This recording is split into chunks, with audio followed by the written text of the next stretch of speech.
నీకు ఇంతకీ సెటప్ అంటే ఏంటో తెలుసా? తెలుసు, టీవీలో చూసేదాన్ని. హీరో హీరోయిన్ పాటలు పాడుకుని పడుకునేవారు. పాటలా? ఏమిటండి మీరు మాట్లాడేది?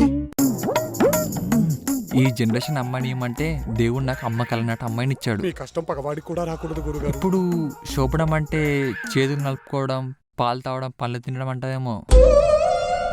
ఎందుకు వచ్చిన గోలలే.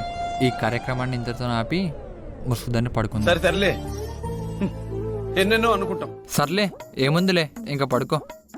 నా పేరు కోటిలింగం, ఓకేనా? ఏమండి, మరి పాలు? ఎందుకులేండి, ఫ్రిడ్జ్లో పెట్టండి, రేపు మార్నింగ్ టీ చేసుకొని తాగుదాం. ప్రపంచంలో ఎన్నో అద్భుతాలు జరుగుతున్నాయి, ఒక నా జీవితంలో తప్ప. ఇది ఎక్కడిదిరా బాబు, నేనంటే నాకన్నా దారుణంగా ఉంది. అసలు వీలని కాదులే, చచ్చిపోతే మా ముసలుడు సడన్గా పెళ్లి చేసి వచ్చాడు కదా, బ్రతికుంటే వాడిని నేనే చంపేవాడిని.